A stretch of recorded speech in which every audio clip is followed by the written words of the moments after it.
So we have to start from negative and positive liberty. Okay, earlier in the chapter we had mentioned the two dimensions of freedom, freedom school. First is the freedom as the absence of external constraints. So remember these, okay, these are very important, these two ones.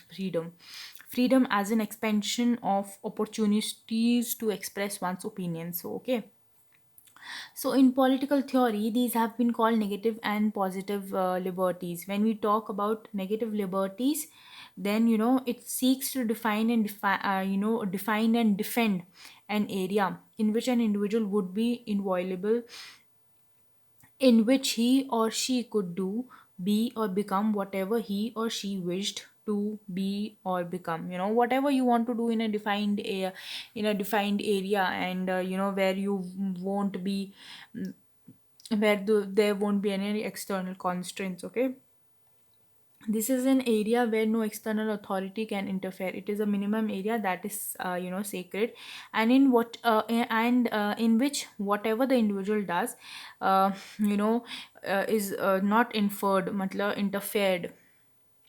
Matlab nobody can say you anything, no external authority, no law and everything. The existence of the minimum area of non-interference is the recognition that human nature and human dignity needs an area where a person can act unobstructed, uh, unobstructed by others. So human nature and dignity need an area. So this area where we're talking about, like we in an area we're talking about this space, where you can just do whatever you wish to, like how big this should area be, and what should it contain, and matters of discussion are matters of discussion, and will continue to be matters of debate, since the bigger the area of non-interference, the more the freedom. Of course, jitna bhi this is directly proportion, the how bigger the area is of bigger the area of non-interference, the more the freedom. It is directly proportional. Okay, then we talk about that all we need to recognize is that the negative liberty tradition argues for an invaluable area of non-interference in which the individuals can himself or herself can express themselves. Okay, if the area is too small, then human dignity gets compromised. We may here ask the obvious question: is the choice of what clothes you wear in different situations, whether we talk about school, playing field, office, a choice that belongs to the minimum area, or therefore, and one does not cannot be interfered with by external authority, or is it a choice that can be inferred by the state, religious authority, ICC, or CBSC? Okay, negative liberty arguments are in response to the question over what area am I master? Am I the master? So you are the area of which master? Where is the area, and how bigger is the area defined for you? It is concerned with explaining the idea of freedom from. So here you have freedom from, whereas now let's talk about positive liberty. Okay, it is concerned with explaining the idea of freedom to. You have the freedom to. So this freedom from and freedom to were two aspects of this liberty that we are talking about. They are in response to the answer, who governs me, to which the ideal answer is, I govern myself. Positive liberty discussions have a long tradition that can be traced to Rousseau, Hegel, Marx, Gandhi, or Aurobindo, and also those who draw their inspiration from these thinkers. So these are political thinkers, who have a long tradition, and they've had a long view about positive liberty. It is concerned with looking at the condition and nature of the relationship with the individual and society, and of improving these conditions um, such that there are fewer constraints to the development of the individual personality. The individual is like a flower that blossoms when the soil is fertile and the sun is gentle and the water is adequate and the care is regular. So, just like a flower, which needs an proper environment to grow, the same is applicable. The individual to develop his or her capability must get the benefit of enabling positive conditions in material, political, and social domains. That is, the person must not be constrained by poverty or unemployment. They must have adequate material resources to pursue their wants and needs. They must also have the opportunity to participate in the decision making process, so that the laws may so that the laws made reflect their choices, or at least take those preferences into account. Above all, to develop their mind and intellect, individuals must have access to education and other associated opportunities necessary to lead the reasonably good life. Okay, so that's what we are talking about here. So one question, okay, this character is saying that, do we have the freedom to destroy our environment? Do you think that uh, it comes under your freedom, that how much in you want to destroy the environment you can destroy, you can destroy? Do you think it is your freedom? Okay, and then positive liberty recognizes that one can be free only in society, not outside it, and hence tries to make the society such that it enables we're talking about the development of the individual, whereas negative liberty is concerned with the inviolable area of non-interference.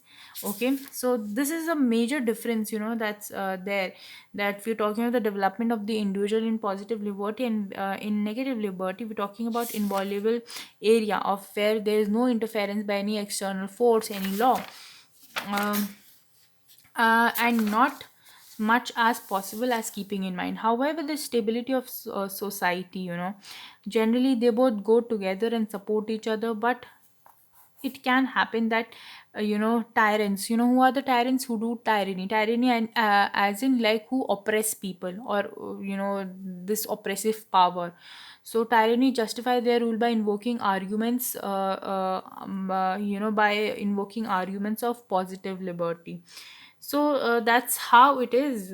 We've studied, so one we are yet to do this, where it is about the issue of dress code. Okay, here also we in this, when we talked about negative liberty, we questioned that the whether what you should wear, what type of clothes in, for example, in school, or public gathering, or any playing field or office, what should that be defined? Should it be in your positive or negative liberty? How can that be defined? Okay, we've discussed dress code has always been an important topic of debate. If choosing what to wear is an expression of one's freedom, then how should we look at the following situation where there are restrictions on dress? In China, during Mao's regime, all the people had to wear Mao suits based on the argument that it was an expression of equality. Okay, a fatwa was issued against Sania Mirza for a style of dress that was considered by one cleric to be against the dress code prescribed for women. Okay, so the rules of a test match in cricket require every cricketer to wear white dress. Okay, so students are required to wear school uniforms. So here you can see that. So here when you can see, particular area, they are saying, and then they are also saying that what kind of dress you have to wear. So does it come and does it come in conflict with our freedom to decide what we want to wear or not? So that's the question. So let us debate some questions. Is the restriction on what to wear justified in all the cases, or only in some cases? What does it constitute a constraint on freedom? Okay, who has the authority to impose these constraints? Should religious leaders be given the authority to issue decrees on dress? Can the state decide what one should wear? Should the ICC set down rules of what to wear when playing cricket? Is the imposition excessive? Does it diminish the many ways people have of expressing themselves? What are the consequences of accepting the impositions? Will the society become equal if everyone dresses the same way, as in the case of we saw the Maoists China? Or the women being denied the participation in sports if they cannot wear clothes that would help them to compete effectively? Will the game be affected if cricketers wear colored clothes? So that's what we are questioning, that we have this dress code in particular areas, and you are supposed to abide by them. So is it coming in conflict with your freedom? Think over it. Now, let's come to freedom of expression. One of the issues that is considered to belong to the minimum area of non interference is the freedom of expression. J.S. Mill set out good reasons. Why freedom of expression should not be restricted. This is a good case for discussion. At various times, there have been demands to ban books, plays, films, academic articles in research journals. Let us think about this demand to ban in the light of a discussion so far which sees freedom as making of choices. So here we are saying that the freedom of making choices, what to wear, what to eat, or just making choices, whatever you want, you should be able to choose between. Where a distinction is made between negative and positive liberty, where we recognize a need for justifiable constraints, but these have to be supported by proper procedures and important moral arguments. Freedom of expression is a fundamental value, and for that, society must be willing to bear some inconvenience to protect it from people uh, who want to restrict it. Remember Voltaire's statement, I disapprove of what you say, but I will defend to death your right to say it. So, this is a very beautiful line that's said by Voltaire, who said that I will disapprove whatever you say, I will not agree to it, but I will still defend even till I'm before till even I'm till death. I will defend your right to say it. How deeply are you committed to the freedom of expression? Okay, so that is also there. You might not agree with somebody's viewpoint or views and their point of view, their opinions, but allowing them to speak that thing is what we are saying, that you have the right to say it. Some years ago, so Deepa Mehta is a filmmaker, wanted a make a film about widows in Varanasi. It sought to explore the plight of widows, but there was a strong protest from the section of the polity who felt that it would show India in a very bad light, who felt it was being made to cater to foreign audiences, who felt it would bring a bad name to the ancient town. They refused to allow it to be made, and as a result, it could not be made in Varanasi. It was subsequently made elsewhere. Similarly, you know, uh, the book Ramayana retold by Aubrey Menon and the satanic verses by Salman Rushdie were banned after protest from some sections of the society. The film The Last Temptation of Christ and the play May Nathuram Bolte were also born. So may Nathuram Godse, he assassinated Mahatma Gandhi. So maybe that is why it was banned. And I don't have a clue about Last Temptation of Christ. So search about them and why were they so controversial. You'll get an idea. Banning is an easy solution for the short term, but it meets the immediate demand. Since it meets the immediate demand, but is very harmful for the long term prospects of freedom in a society, because once uh, one begins to ban, then one develops a habit of banning. You must have seen that, our this in our country also we have seen so many so many different kinds of bans happening, this and that. And once you start banning, things, eventually you start to develop the this habit of banning. But does it mean that we should never ban? After all, we all do have censorship for films. Our censor board is very famous for censor its censorship and all. It is not similar to banning, where only a portion of a film is banned and not the whole film.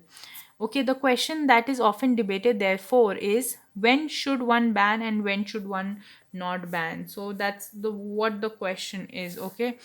Mm, should one never ban? Uh, just for interest, in England, anyone who is employed to work for the royal household is constrained by contract, a constraint from writing about the inner affairs of the household. So, if you are working in the royal household, okay, the where the queen lives and everything, so you are constant from writing anything about what happens inside the palace. So if such a person who were to leave the employment, they would be unable to give an interview or write an article or author a book about the politics of the royal household. Is this an justifiable constraint on the freedom of expression? Do you think that it is not against the principle of freedom of expression, because they're not allowed to speak about this thing? But uh, that is also there. If we talk about then the palace, then royal palace can say that it is a right to but it is their right to privacy to not disclose what's going inside their house. That is also there.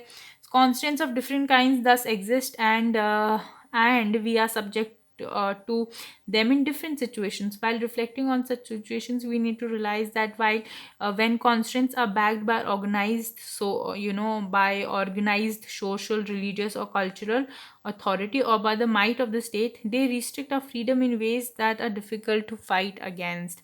However, if we willingly or for the sake of pursuing our goals and or ambitions accept certain restrictions, our freedom is not similarly limited. In any case, if we are not coerced into accepting the condition, then we cannot claim that a freedom has been curtailed. So that's for the saying that if you're not forced into accepting the condition, and you happily accept it, then you cannot claim that your freedom has been taken away or your freedom has been cut down. So that is also there. Okay. uh So let's read this thing, okay? This is freedom of expression. John Stuart Mill. So we've heard a lot about Mr. John Stuart Mill. He who is a political thinker and an activist in the 19th century Britain, offered a passionate defense for freedom of expression, including freedom of thought and discussion. In his book on liberty, you know, uh, he offered four reasons why there should be freedom of expression, even for those who espouse ideas that appear false or misleading today. First, no idea is completely false. What appears to us as false has an element of truth. If we ban false ideas, we may also lose that element of truth that they contain. This is related to the second point. Truth does not emerge by itself. It is only through a conflict of opposing views that truth emerges. Ideas that seem wrong today may have been valuable in the emergences of what we might consider the emergence of what we might consider right kind of ideas. Thirdly, this conflict of ideas is valuable not just in the past but is of continuing value for all times. Truth always runs the risk of being reduced to an unthinking cliche. It is only when we expose it to opposing views that we can be sure that this idea is trustworthy. Finally, we cannot be sure that what we consider true is actually true. Very often, ideas that were considered false at one point by the entire society and therefore suppressed turned out to be true later on. A society that completely suppresses all ideas that are not acceptable today runs the danger of losing the benefits of what might turn out to be very valuable knowledge. So that is also there, we've seen different aspects. Now we've studied we studied the views of Stuart John Stuart Mill, who is a political thinker, that who says that no idea is completely false, truth does not emerge by itself, and a conflict of opposing views is what that leads to the emergence of truth. uh, and often we say array, sometimes it's, it also happens that truth always runs the risk of being reduced to array, unthinking cliche. We say, it's very cliche and everything. We tend to say, we began by saying that freedom is the absence of external constraint. We have now come to realize that freedom embodies our capacities and our abilities to make choices. So, from saying that it is absence of external constraints, we have also come to realize that it is us, it is that, it allows us as an individual to fulfill, to do whatever it is in our capacity and ability to make our choices. And when we make choices, we have also to accept responsibility for our actions and their consequences. It is for this reason that most advocates of liberty and freedom maintain that children must be placed in the care of parents. Our capacity to make right choices, to assess in a reasoned manner available options, and shoulder the responsibility of our actions, have to be built through education and cultivation of judgment, just as much as it needs to be nurtured by limiting the authority of the state and the society. So that's what it's saying. Then we have here, okay, that what is meant by freedom. Can you tell me what, according to you, is freedom? The entire chapter we've completed is a relationship between freedom for the individual and freedom for the nation. uh, See, you can also talk about like individual level freedoms that we've discussed and all that, all those restrictions. And then we can also talk, freedom at a broader level, as a nation, taking it as an example for nation. What is the difference between negative and positive conceptions of liberty? We've discussed it a lot. What is meant by social constraints? Are constraints of any kind necessary for enjoying freedom? uh, yes, it's not key they are necessary, but of course, you, in the name of you enjoying your freedom, right, you cannot just go on bullying somebody or the other person. What is the role of state in upholding the freedom of its citizens? See, state has the role of, enforcement. Okay, it has the mechanism, the authority, it acts as an authority. Then we come about what is meant by freedom of expression. What, in your views, would be a reasonable restriction on the freedom, on this freedom?